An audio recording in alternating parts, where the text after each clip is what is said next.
திருச்செந்தூரில் டைம் தாமரை போகிற வழியில் திருநெல்வேலி பக்கத்தில் ட்ரெயின் போயிட்டுருக்கு. இன்னும் போகல, ஆனால் அது பக்கத்துலேயே அது ஒரு சம்பவம் ஆயிடுச்சு காய்ஸ். உங்களுக்கு அந்த சவுண்டு கேட்குதான்னு பாருங்கள்.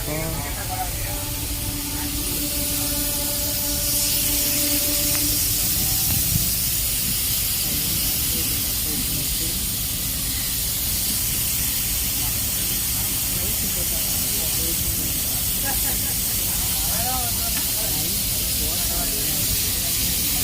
ட்ரெயின் கம்மி தான்.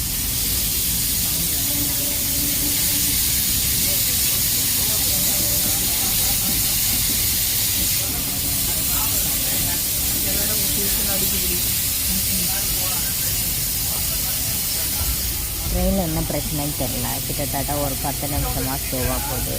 இந்த சவுண்டுனால எல்லார் தூக்கமும் செத்து போயிடுச்சு மீன்ஸ் அப்படி இல்லை, ஒரு ஜருக்கு மாதிரி காட்டுக்கு இப்போ ட்ரெயின். அதனால் எல்லோரும் பயந்துட்டு இருக்கும், நான் ஆகும்போது எடுத்த போகிறாங்களா இல்லையா அப்படின்ட்டு. ஏதோ காற்று பிடிங்கிட்ட மாதிரி சவுண்டு வருது காய்ச்சி. நீங்கள் இது மாதிரி எக்ஸ்பீரியன்ஸ் பண்ணியிருந்தீங்கன்னா கமெண்டில் சொல்லிட்டு போங்க.